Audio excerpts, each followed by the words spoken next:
Meta wants your data. Tell me something new. Well, in a different way than before. Up until now, our data was mainly used to tailor personalized advertisement to us and through the algorithm show us what we likely want to see. Of course, this has huge advantage for advertisers and many people didn't want to give their data in the first place for this purpose. But at least it had also some advantages for us users as we are no longer shown everything at random on our feeds. However, Meta now wants to go beyond our interests and use our data to train their AI. To do so, they want to use our images and posts and captions that we write and also our videos. Private messages are excluded from this at least. If you don't want this to happen to your account, you can object to it in a fairly hidden setting. To find this objection option, you have to go to your Instagram settings, then scroll to About and click on Privacy Policies. Here you can find the Object option. Here you can then object to all of this, but you need to provide a reason for doing so. A code will then be sent to your email that you provided that you have to enter to send the objection. You will then receive another email that will let you know about your objection being accepted or rejected. And I think this is a fairly complicated and cheeky procedure. You will not be noted about this change, and it is also very difficult to get to this objection option. I wouldn't have found it without my Instagram colleagues, to be honest. And on the other hand, why the do I have to give a reason to you to not use my pictures for any other purpose than my own? Why is this an opt-out option and not an opt-in? Meta emphasizes a lot how much they care about the security of our data and how important it is to protect it.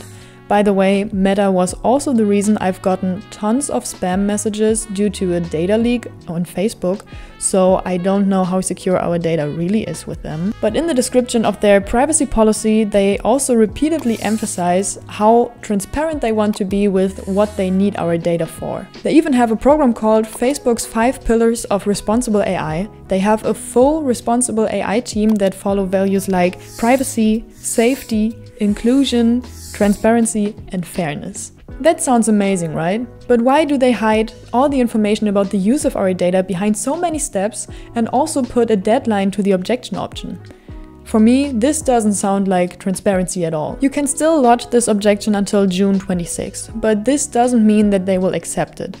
Many people reported that they got rejected or never got a response at all. And people living in the EU seem to have it easier because of our data protection laws. That doesn't sound particularly fair to me either. Meta says, at Facebook we believe that our products should treat everyone fairly and work equally well for people. These comments report a different experience, namely depending on where you live, you will be treated differently. Apparently there are even different options for different countries. People living in the USA say that there is not even the option to object to it.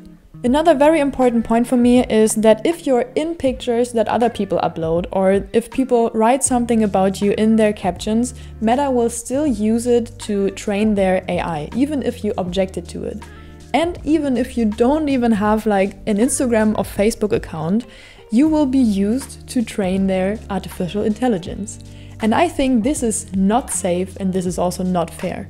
That's quite a lot of information, right? But what does Meta want our texts and images and voices for? What do they plan to do with their AI? Well, they want to offer several services. An AI chatbot, for example, that is integrated directly into WhatsApp or Facebook and actually works like a Google search, except that it answers directly in the chat. They also want to offer help with creating content, especially advertising content. The AI can generate text that are tailored for your products and your target group, and also overlay text for posts that are advertised. And what concerns me most as an artist is, of course, they also have a text-to-image generator. This is intended to facilitate and expand the creation of content on the platform. And of course, the AI will also need a lot of images to be trained to generate these artworks, and they will use our artworks to do so. This is also why a lot of artists are alarmed at the moment and spread the message that you can object to the use of your images. We have the right to decide what happens with our artworks and images, and if we want them to end up in a huge database to train Meta's AI. We use Instagram to show our artworks and images to our community, even though Instagram made that hard in the past because people don't even see our stuff. So I hope that this was helpful if you haven't objected to the use of your images yet. And please let me know in the comments what you think about all of this Meta AI topic. Do you think that it will be useful And will you even use it? AI is used in so many processes already that I might not even know how often I use it. But I think that the attempt to integrate it in our daily life is going a little bit too far in some places. In my opinion, all the areas in which you should or want to create something yourself, whether it is just homework or an advertisement that you have to design or an image that you want to have painted or paint yourself, should remain with the person. I mean, something of ourselves should flow into these areas. Creativity, our own thoughts and feelings. That is also why I'm still against the use of AI image generators, but I don't see it as narrowly as I did in my last video on this topic. I really can understand the enthusiasm for tools like this, and I really understand if someone just wants to have a picture of themselves painted and wouldn't commission an artist. No job is taken away with this. What still bothers me, however, are big companies, especially big creative companies, that use AI art for commercial purposes instead of giving the job to a real artist. And I think that most of you have heard of the following.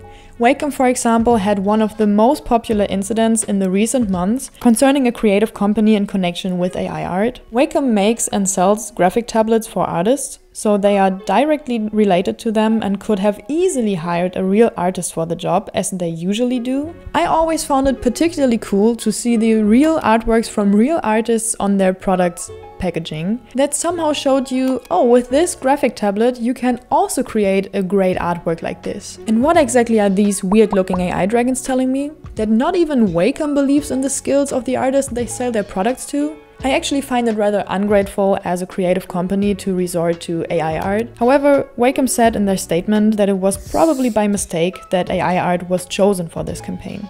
I find that hard to believe with such a big company that doesn't just plan and push out its advertising on the side, but well, let's let it go and hope that it won't happen again. Another AI art incident happened with the publisher Wizards of the Coast in 2023. They had to admit that they published a marketing image for the game Magic the Gathering featuring some AI components, despite saying before that the art was created by humans and not AI. They also had another AI scandal in the same year with Dungeons & Dragons, where Wizards of the Coast has acknowledged AI-generated artwork was published in its source book, which was published digitally on August 1st last year. In both cases, just as Wacom said in their statement, they said that it was not intended to use AI art in the first place. And even though I also cannot really believe that they haven't seen the AI art, since these brands work with a lot of artists, I think that they will be more careful with this topic in the future. The following brands are different because they intentionally use AI art for their campaigns and products. A rather funny case, in my opinion, that happened in early 2023 was the Coca-Cola AI art contest.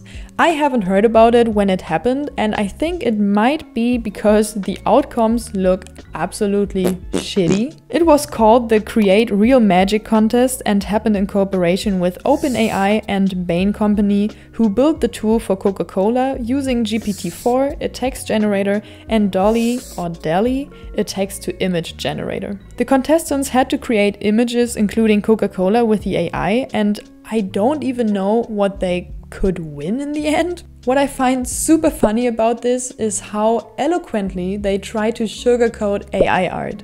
Listen to this. Real artists, actual humans, are using AI technology, which is algorithmic and mathematical, to create an output that is truly magical. Yeah, I can smell the magic here. I mean, there must be something magical about hands suddenly being the other way around. Sorry for being such a hater here, but I hate it. Look at these pictures. What have they done to your poor faces? As I said before, I find this case rather funny than really threatening to the art world. I don't think that these artworks are real competition. But I don't get the feeling that Coca-Cola is like, okay, let's use less AI images. I think they are more on the other side, like, okay, let's use more AI in the future.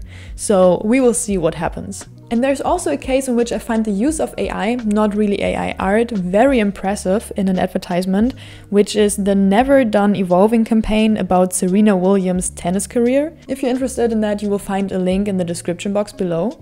Nike, together with AKQA, analyzed her gameplay over 2 decades with the AI. The goal was to gain insight on how Serena got to where she is today, and machine learning was able to model each era's playing style in decision-making, shot selection, reactivity, recovery, and agility based on archival footage. I don't know anything about that. I don't know anything about tennis, but I think it is very impressive what AI can do, and I'm not totally against it.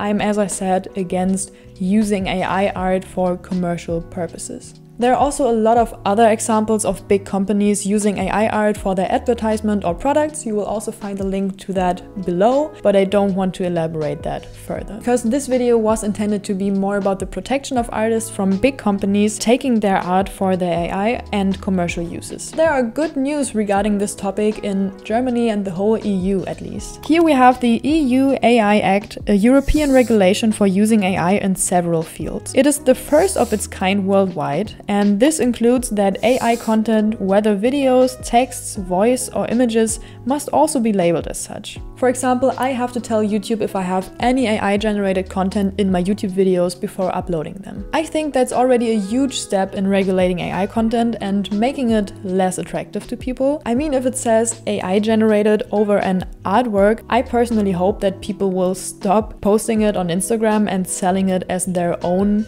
artworks. You know what I mean? And it is also very important for video content that you have to label it as fake, since you can fake anything and everybody's voice with AI nowadays. In the end, I want to address some points that are only my opinion, because I learned from my last video that I cannot change people's minds on this topic. I cannot stop you from, well, using whatever AI you want to use, so just go for it. But I just want to say that for me, human imagination and creativity lightens up my day. If it is in my own job as an illustrator, or if I see a great animated movie, or listen to a great song of my favorite music artist, or read a good book, or even if I see like an advertisement that is animated or has crazy effects, I know that there was a person behind that project that put imagination and put creativity in it, and this is something that just makes me happy to see. And I kind of fear, even though fear is a very big word here, a future where maybe not all of this, but some parts are taken over by machines and AI that create stuff without the spark that only humans can add, in my opinion. I don't know where all of this will lead us, and I don't know how far AI will come, but I think that it is crazy and also a little sad how people want to replace themselves only because we can. This doesn't mean that it's a good idea to do so. And as I said before, I find it particularly cheeky if big companies like Meta, which already have tons of data from us, simply place themselves above us and say, I will take more data from you to train my AI, if you want it or not, because it is not your data, it is mine now. Oh man, please tell me in the comments what you think about this topic. Bean, thank you so much for being here and watching this video. As always, I hope that you're well, I hope that you stay creative, and I hope that I will see you in one of my next videos.